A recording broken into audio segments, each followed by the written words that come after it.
Hello everyone, now I am back to the rain lover series. यानियन bathtub में बैठी हुई थी, पर तभी अचानक से बाथटब के पानी में से बायलंग बाहर निकलता है। उसे अचानक से वहां देखकर यानियन घबरा जाती है और जोर से चिल्लाती है। उसकी चिल्लाने की आवाज़ सुनकर उसकी माँ उसे आवाज़ डालकर पूछती है कि क्या हुआ। ये सुनकर यानियन बाहर आकर अपनी माँ से कहती है कि वो ठीक है, बस उसका पैर फिसल गया था। ऐसा कहकर वो वापस अंदर चली जाती है। वहीं बायलंग रूम के अंदर अपनी आंखें बंद करके खड़ा हुआ था। चेंज करने के बाद यानियन बायलंग से कहती है कि वो अपनी आंखें खोल सकता है। बायलंग अपनी आंखें खोलकर यानियन की तरफ मुड़ता है। फिर यानियन उससे पूछती है कि तुम मेरे बाथटब में क्यों आए। तो बायलंग उसे बताता है कि मैंने तुम्हें मुझे आवाज़ देते हुए सुना, इसीलिए मैं जल्दी से यहाँ आ गया। ये सुनकर यानियन हैरान हो जाती है, पर तभी उसे याद आता है कि थोड़ी देर पहले जब वो बाथटब में थी तब उसकी माँ ने उसे बाहर से आवाज़ डालते हुए कहा था कि आज के बाद वो कहीं भी नहीं जा सकती है और उसकी माँ बायलंग और उसके रिश्ते को कभी एक्सेप्ट नहीं करेंगी। अपनी माँ की बातें सुनने के बाद यानियन बहुत उदास हो जाती है और बायलंग को कोसते हुए उसे बदबूदार व्हाइट ड्रैगन कहकर बुलाती है, पर फिर अपने आप से कहती है कि मुझे पता है कि हमारे बीच कुछ भी होना इम्पॉसिबल है, लेकिन फिर भी उसे छोड़कर जाने का ख्याल भी मुझे इतना दर्द क्यों पहुंचाता है। ये सब सोचकर वो और भी ज्यादा दुखी हो जाती है और बायलंग को फिर से बदबूदार व्हाइट ड्रैगन कहते हुए पानी में अपना हाथ बार बार पीटती है। वहीं दूसरी तरफ व्हाइट रिवर में बायलंग को यानियन उसका नाम लेती हुई सुनाई देती है। इसके साथ ही पानी की बड़ी बड़ी बूंदें व्हाइट रिवर में गिरती है। ये देखकर बायलंग को यानियन की बहुत चिंता होती है, इसीलिए वह जल्दी से अपनी पावर्स का इस्तेमाल करके यानियन के पास पहुंच जाता है। प्रेजेंट में यानियन उससे कहती है कि वो क्या बकवास कर रहा है। तभी बायलंग उससे कहने लगता है कि मैंने कुछ भी नहीं, उसने इतना ही कहा था। कि तभी यानियन उसे चुप रहने के लिए इशारा करती है।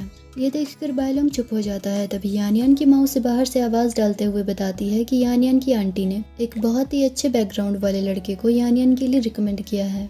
ये सुनकर यानियन उदास हो जाती है, पर तभी उसकी माँ फिर से उससे कहती है कि कल अच्छे से तैयार होना, हम दोनों एक साथ उससे मिलने के लिए जाएंगे। यानियन की माँ की बातें सुनने के बाद बायलंग भी बहुत उदास हो जाता है और उसे थोड़ा गुस्सा भी आ रहा था। फिर यानियन अपने मन में सोचती है कि ऐसा लगता है कि मैं सच में बायलंग से प्यार करती हूँ। ये रियलाइज होने के बाद वो बायलंग के पास जाकर उससे कहती है कि यहाँ से भाग चलते हैं। उसकी बातें सुनकर बायलंग बहुत हैरान हो जाता है। अगले सीन में हमें दिखाया जाता है कि यानियन बायलंग का हाथ पकड़कर दौड़कर एक जगह पर आती है। यानियन को थका हुआ देखकर बायलंग उससे कहता है कि वैसे हमें भागने की जरूरत नहीं है, मैं जाकर आंटी को सब कुछ एक्सप्लेन कर सकता हूँ। भाग कर आने की वजह से यानियन की सांसें अभी भी फूली हुई थी, इसीलिए वो इशारे में बायलंग से कहती है कि ऐसा कुछ भी करने की जरूरत नहीं है। फिर एक जगह पर बैठकर यानियन बायलंग को बताती है कि एक बार जब उसकी माँ कोई बात ठान लेती है तो बाद में उन्हें समझाना बेकार होता है।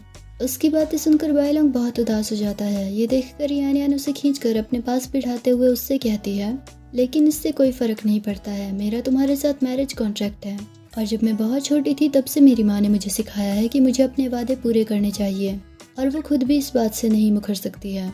वहीं दूसरी तरफ हमें एक अनजान सी जगह पर यानियन की मॉम को किसी के साथ दिखाया जाता है। उस जगह पर बहुत सारी कैंडल्स जली हुई थी और यानियन की मॉम एक मुखौटे वाले आदमी के सामने हाथ जोड़कर खड़ी हुई थी। तभी वो आदमी यानियन की मॉम से कहता है कि वो एक आदमी है और तुम्हारी बेटी उस आदमी से प्यार करती है। उसकी बातें सुनकर यानियन की मॉम मुस्कुराने लगती है। फिर उस मुखौटे वाले आदमी से कहती है कि आप अद्भुत हैं, आपने जो कुछ भी कहा है वो बिल्कुल सही है, इसीलिए प्लीज मेरी बेटी की मदद कीजिए। वहीं दूसरी तरफ यानियन की बातें सुनने के बाद भी बायलंग बहुत उदास था। यानियन को समझ नहीं आ रहा था कि वो उसका मूड ठीक करने के लिए क्या करे। फिर यानियन बायलंग से कहती है कि वहाँ देखो, जब मैं छोटी थी तभी मेरा फेवरेट फाउंटेन हुआ करता था। उसकी बातें सुनकर बायलंग उस तरफ देखता है। तभी यानियन उसे बताती है कि दुख की बात यह है कि अभी इस फाउंटेन को टूटे हुए बहुत समय हो चुका है, पर मैं पहले ही यहाँ पर एक विश मांग चुकी हूँ। ये सुनकर बायलंग उससे पूछता है कि तुमने क्या विश मांगी थी। ये सुनकर यानियन मुस्कुराती है और खड़े होकर फाउंटेन की तरफ अपना मुंह करते हुए जोर से चिल्लाते हुए अपनी विश कहती है। यानियन कहती है कि जब मैं बड़ी हो जाऊंगी तब मैं अपने फेवरेट प्रिंस चार्मिंग से शादी करूंगी। उसकी बातें सुनने के बाद बायलंग मुस्कुराने लगता है और फिर खड़ा होकर यानियन को पीछे से हक करते हुए उससे पूछता है कि अगर कोई प्रिंस चार्मिंग नहीं हो तो क्या एक चार्मिंग ड्रैगन चलेगा। जैसा कि मैंने पहले बताया है कि बायलंग एक व्हाइट ड्रैगन है और उसके नाम का मतलब भी व्हाइट ड्रैगन ही है। बायलंग की बातें सुनने के बाद यानियन मुस्कुराती है और फिर हाँ में सिर हिलाती है। उसका जवाब सुनने के बाद बायलंग एक चुटकी बजाता है। तभी वो टूटा हुआ फाउंटेन ठीक हो जाता है और फिर से काम करने लगता है। फाउंटेन देखकर यानियन बहुत खुश हो जाती है और फिर बायलंग से कहती है कि ये फाउंटेन बहुत लंबे समय से टूटा हुआ था, तुमने इसे कैसे ठीक किया। पर बाइलोंग उससे कहता है कि अब से मैं तुम्हारी सारी विशेष पूरी करूंगा। उसकी बातें सुनकर यानियन बहुत खुश हो जाती है और मुड़कर बाइलोंग को गले लगाती है। वहीं दूसरी तरफ वो मुखौटे वाला आदमी यानियन की मॉम को एक ड्राइंग देते हुए कहता है कि जाकर इसे अपने घर की दीवार पर लटका देना। ये ड्राइंग सारी बुरी आत्माओं को तुमसे दूर कर देगी। ये सुनकर यानियन की मॉम खुश हो जाती है और कहती है कि मैं अभी जाकर इसे दीवार पर लटका दूंगी। ऐसे कहकर वो उसे थैंक यू कहकर वहाँ से चली जाती है। यानियन की मॉम के वहाँ से जाने के बाद वो आदमी अपना मुखौटा हटाता है। दरअसल वो आदमी कोई और नहीं बल्कि यानियन का बॉस जूरोंग ही था। घर जाकर यानियन की मॉम रिवर क्लान की उस ड्रैगन की ड्राइंग को दीवार से हटाकर उसकी जगह पर जूरोंग की दी हुई फायर गॉड की ड्राइंग को लटका देती है और फिर उस ड्राइंग के सामने प्रेयर करती है कि ग्रेट गॉड प्लीज उस रिवर गॉड को मेरी यानियन को और हैरस मत करने देना। आधी रात में जब यानियन की नींद खुलती है तो उसे हॉल में फायर गॉड की वो ड्राइंग दिखाई देती है। तभी अचानक से वो ड्राइंग चमकने लगती है और उसमें से आग का धुआं निकलकर यानियन की तरफ आता है, जिसकी वजह से उसका सर घूमने लगता है और वो जमीन पर गिर जाती है। उस वक्त उसे बाइलोंग की कही हुई बातें याद आती है जब बाइलोंग ने उससे कहा था कि इससे फर्क नहीं पड़ता है कि यानियन को उसकी शादी के प्रपोजल के बारे में सोचने में कितना समय लगता है, पर वो उसका इंतजार करेगा। और तब जब बाइलोंग ने उससे कहा था कि अब से वो उसकी सारी ख्वाहिशें पूरी करेगा, उस धुएं में यानियन को ऐसा लग रहा था कि उसका दम घुटकर वो मर जाएगी, इसीलिए वो बाइलोंग को उसकी मदद करने के लिए पुकारती है। बाइलोंग जो उस वक्त रिवर क्लान में मेडिटेट कर रहा था उसे यानियन की मदद के लिए पुकारने की आवाज़ सुनाई देती है। ये सुनते ही वो जल्दी से अपनी पावर्स का इस्तेमाल करके यानियन के पास पहुंचता है, पर वहां पहुंचने पर वो यानियन को फर्श पर बेहोश गिरा हुआ देखता है। बाइलोंग अपनी पावर्स का इस्तेमाल करके उस लाल धुएं को हटा देता है, पर तभी उसे दीवार पर वो फायर गॉड की ड्राइंग दिखाई देती है। वो ड्राइंग फिर से चमकने लगती है। ये देखकर बाइलोंग अपनी पावर्स का इस्तेमाल उस ड्राइंग पर करने लगता है, पर तभी अचानक से फायर गॉड के ट्रैप की वजह से बाइलोंग पर फायर गॉड की पावर्स अटैक करती है, जिसकी वजह से अब बाइलोंग हिल डुल नहीं पा रहा था। तभी फायर गॉड उस ड्राइंग से बाहर निकलता है। फिर फायर गॉड बाइलोंग से कहता है कि आखिरकार मुझे समझ आ ही गया कि तुम्हारे लिए जाल कैसे बिछाया जाए। ऐसा कहकर वो अपने चेहरे का मुखौटा हटाता है। वो फायर गॉड कोई और नहीं बल्कि जूरोंग ही था। जूरोंग बाइलोंग से कहता है कि रिवर गॉड तुम मेरे जाल में फंस चुके हो और आज हमारा हजारों सालों से चला आ रहा झगड़ा यहीं खत्म हो जाएगा। तुम सभी पानी के देवता कई हजारों सालों से फेल हुए बिना प्यार में पड़ जाते हो और ऐसी बेवकूफियां कर बैठते हो। बाइलोंग अपने आप को उस ड्राइंग के ट्रैप से छुड़ाने की कोशिश कर रहा था। तभी जूरोंग यानियन के पास जाकर अपनी फायर फ्लेम्स को अपने हाथ से निकालकर अपने हाथ को यानियन के चेहरे के पास ले जाता है। फ्लेम्स की हीट की वजह से यानियन बेहोशी में ही बाइलोंग को उसकी मदद के लिए पुकारती है। ये देखकर बाइलोंग को बहुत गुस्सा आता है और वो फायर गॉड से कहता है कि तुमने जिस इंसान से मैं प्यार करता हूँ उसे चोट पहुँचाने की हिम्मत की है। ऐसा कहकर वो बड़ी मुश्किल से उस ड्राइंग के ट्रैप को तोड़कर अपने आप को आज़ाद कर लेता है और फिर अपनी डिवाइन पावर्स का इस्तेमाल जूरोंग पर करता है, जिसकी वजह से जूरोंग की फायर फ्लेम्स गायब हो जाती है और वो यानियन से थोड़ा दूर जाकर गिरता है। पर इससे पहले कि बाइलोंग उसे कुछ कर पाता, जूरोंग उसे भाड़ में जाने के लिए कहकर अपनी पावर्स का इस्तेमाल करके वहाँ से चला जाता है। जूरोंग के वहाँ से जाने के बाद बाइलोंग यानियन के पास आकर उसे जगाने की कोशिश करता है। अगली सुबह जब यानियन को होश आता है तब वो बाइलोंग को वहाँ पर देखती है। बाइलोंग ने रिवर क्लान की ड्रैगन की ड्राइंग को वापस उस दीवार पर लगा दिया था और वो उस ड्राइंग की तरफ देख रहा था। तभी यानियन उससे कहती है कि पिछली रात यहाँ पर मैंने एक पेंटिंग को लटके हुए देखा और ऐसा लग रहा था कि जैसे वो पेंटिंग चमक रही थी और उसके बाद अचानक से मेरी तबीयत खराब हो गई। पर बाइलोंग उसे बताता है कि जब मैं यहाँ आया तो तुम बेहोश गिरी हुई थी और मैंने यहाँ पर कोई और पेंटिंग नहीं देखी। उसकी बातें सुनने के बाद यानियन अपने आप से कहती है कि तब क्या मैंने कोई डरावना सपना देखा। वो अपने दिमाग पर जोर डालकर पिछली रात को हुए इंसिडेंट के बारे में याद करने की कोशिश करती है। तभी बाइलोंग उसका ध्यान भटकाने के लिए उससे कहता है कि मुझे भी एक डरावना सपना आया था और मैंने सपने में देखा कि तुम मुझे अब बिल्कुल भी नहीं चाहती हो, इसीलिए मैं जल्दी से यहाँ आ गया। उसकी बातें सुनकर यानियन मुस्कुराने लगती है, पर तभी यानियन को अपनी मॉम की कही हुई बातें याद आती है, जब उसकी मॉम ने उससे कहा था कि वो उसके और बाइलोंग के रिश्ते को कभी भी एक्सेप्ट नहीं करेगी। ये याद आते ही यानियन फिर से उदास हो जाती है। तभी बाइलोंग उसे बताता है कि तुम्हारी मॉम ब्रेकफास्ट खरीदने के लिए बाहर गई है, इसलिए उन्होंने मुझे यहाँ आते हुए नहीं देखा।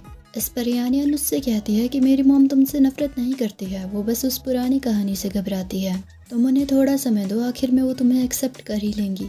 तो बाइलोंग उससे पूछता है कि तो तुम्हारे बारे में क्या। ये सुनकर यानियन मुस्कुराती है और फिर बाइलोंग को गले लगाते हुए कहती है कि अगर सच कहूँ तो जिस रिवर गॉड के साथ मेरा मैरिज कॉन्ट्रैक्ट है वो तुम हो। ये बात जानकर मैं बहुत खुश हूँ। ये बात सुनकर बाइलोंग उसके माथे पर किस करता है और फिर उससे कहता है कि मैं भी बहुत खुश हूँ कि तुम मेरी मंगेतर हो। सीन शिफ्ट होता है और बाइलोंग और यानियन को यानियन की कंपनी के बाहर दिखाया जाता है। यानियन बाइलोंग से पूछती है कि तुम शिपिंग कंपनी शुरू करना चाहते हो। तो बायलोंग उससे कहता है कि तुमसे शादी करने के बाद मुझे इस धरती पर रहने के लिए एक करियर की ज़रूरत पड़ेगी, इसीलिए मैं शिपिंग कंपनी खोलने के बारे में सोच रहा हूँ। ये सुनकर यानियन बहुत खुश हो जाती है और कहती है कि ये तो बहुत अच्छी बात है, मुझे बिल्कुल तुम्हारे जैसे ही इंसान की ज़रूरत है। रिसेंटली हमारी कंपनी को यूरोप के लिए शिपमेंट करनी पड़ी, तुम मेरे साथ चलो, मैं तुम्हें अपने बॉस से इंट्रोड्यूस करवाती हूँ, वो तुम्हें इस बारे में और भी डिटेल से बताएंगे। ऐसा कहकर वो उसे अपने साथ अपने बॉस से इंट्रोड्यूस करवाने के लिए ले जाने लगती है, पर तभी झूरोंग वहाँ पर आ जाता है। झूरोंग को वहाँ पर देखकर बायलोंग गुस्सा हो जाता है और यानियन को प्रोटेक्ट करने के लिए उसके सामने आकर खड़ा हो जाता है। फिर से सीन शिफ्ट होता है और हमें झूरोंग और बायलोंग को झूरोंग के ऑफिस में दिखाया जाता है। बायलोंग झूरोंग की बाजू पीछे की तरफ मोड़ता है और फिर उससे कहता है कि फायर गॉड और रिवर गॉड एंशिएंट टाइम से ही एक दूसरे के दुश्मन है, लेकिन यानियन इनोसेंट है, तो तुम उसे चोट क्यों पहुंचाना चाहते हो। पर तभी झूरोंग अपने आप को बायलोंग की पकड़ से छुड़ाकर उसका गला पकड़ लेता है और फिर बायलोंग से कहता है कि मैं भी यानियन को चोट नहीं पहुंचाना चाहता हूँ, पर उसे रिवर गॉड की पत्नी नहीं होना चाहिए था। ये सुनकर बायलोंग को बहुत गुस्सा आता है और वो झूरोंग को धक्का देकर उसे उसकी चेयर पर गिरा देता है। फिर उसकी गर्दन पर हाथ रखते हुए कहता है कि अगर तुमने उसके एक बाल को भी छूने की हिम्मत की तो मैं तुम्हें यकीन दिलाता हूँ कि तुम अगली सुबह का सूरज नहीं देखोगे। वहीं दूसरी तरफ यानियन बायलोंग को ऑफिस से बाहर आने का इंतजार कर रही थी, इसीलिए जैसे ही बायलोंग ऑफिस से बाहर आता है यानियन जल्दी से उसके पास जाकर उससे पूछती है कि सब कुछ कैसा रहा। तो बायलोंग उसे बताता है कि सब कुछ बहुत अच्छा रहा। ये सुनकर यानियन खुश हो जाती है और कहती है कि ये तो बहुत अच्छी बात है, अब हमें ट्रांसपोर्टेशन इश्यूज की चिंता करने की कोई ज़रूरत नहीं होगी। उसकी बातें सुनकर बायलोंग उदास हो जाता है और यानियन को शांत करते हुए उससे पूछता है कि क्या तुमने इस कंपनी को छोड़कर मेरी कंपनी में आकर काम करने के लिए सोचा है। ये सुनकर यानियन उससे पूछती है कि तुम अचानक से मुझसे ये सब कुछ क्यों पूछ रहे हो। उसकी बातें सुनकर बायलोंग सोच में पड़ जाता है और फिर उससे कहता है कि अगर तुम मेरे साथ मेरी कंपनी में काम करोगी तो तब मैं हमेशा तुम्हारे साथ रह सकता हूँ। इसके साथ ही वो अपने मन में कहता है कि मैं तुम्हें फिर प्रोटेक्ट भी कर सकता हूँ। उसकी बातें सुनकर यानियन खुश हो जाती है, पर तभी झूरोंग यानियन को आवाज़ डालता है और उसे अपने साथ उसके ऑफिस में आने के लिए इशारा करता है। पर जैसे ही यानियन उसके ऑफिस की तरफ जाने लगती है बायलोंग उसे बाजू से पकड़कर रोक लेता है। ये देखकर यानियन बायलोंग को उसका इंतजार करने के लिए कहकर उसके गाल पर किस करती है और फिर झूरोंग के ऑफिस की तरफ चली जाती है। ये देखकर बायलोंग बहुत उदास हो जाता है, पर वो उसे रोक नहीं पाता है। अंदर जाने पर यानियन झूरोंग से पूछती है कि वो किस वजह से उसे ढूंढ रहा था, पर तभी झूरोंग उसकी बाजू पकड़ लेता है और फिर उससे कहता है कि मैं तुम्हें बताना चाहता था कि उस दिन तुम्हारी ब्लाइंड डेट कोई और नहीं बल्कि मैं ही था। ये सुनकर यानियन हैरान हो जाती है, पर तभी झूरोंग उससे पूछता है कि क्या वो उसे डेट करेगी, पर यानियन उसे बताती है कि उसका पहले से ही बॉयफ्रेंड है। पर यह सुनकर झूरोंग गुस्सा हो जाता है और यानियन को कॉर्नर करके उससे पूछता है कि तो क्या। ये देखकर यानियन उसे धक्का देकर वहाँ से भागने की कोशिश करती है, पर झूरोंग उसे पकड़ लेता है और अपने आप को उस पर फोर्स करने की कोशिश करता है। तभी बायलोंग ऑफिस के अंदर आ जाता है और झूरोंग को यानियन से दूर करके उसके मुंह पर जोर से एक पंच मारता है, जिसकी वजह से झूरोंग दूर टेबल के पास जाकर गिरता है। फिर बायलोंग उससे पूछता है कि तुम मेरी मंगेतर के साथ क्या करने वाले थे। यानियन अभी भी सदमे में थी, पर बायलोंग को वहाँ पर देखकर वो उसके पास चली जाती है और उसे बाजू से पकड़ लेती है। उसे बायलोंग के पीछे छुपा हुआ देखकर झूरोंग उससे कहता है कि यानियन के पास चूज करने का अधिकार है, इसलिए वो बायलोंग के साथ फेयर तरीके से कम्पीट करेगा। ये सुनकर बायलोंग और भी ज्यादा गुस्सा हो जाता है, पर यानियन उसे शांत करते हुए अपने बॉस से माफी मांगते हुए कहती है कि क्योंकि उसने पहले ही बायलोंग को चूज कर लिया है इसलिए वो अपना मन नहीं बदलेगी। तभी बायलोंग यानियन को वहाँ से चलने के लिए कहता है, पर जब वो दोनों वहाँ से जाने लगते हैं तभी बायलोंग जाने से पहले अपनी पावर्स का इस्तेमाल झूरोंग पर करता है, जिसकी वजह से झूरोंग के चेहरे पर कट लग जाता है। वहाँ से जाने से पहले बायलोंग उसे चेतावनी देता है कि थोड़ी देर पहले उसने जो कहा था वो उसकी बातें याद रखे, मतलब कि अगर वो यानियन को चोट पहुंचाने की कोशिश करेगा तो बायलोंग उसे अगले दिन की सुबह देखने के लिए जिंदा नहीं छोड़ेगा। इस सब के बाद झूरोंग बहुत ज़्यादा फ्रस्ट्रेट हो जाता है और अपने अगले प्लान के बारे में सोचने लगता है। और आज के लिए ये कहानी इतनी ही, आगे की कहानी अगली वीडियो में, तब तक के लिए बाय बाय।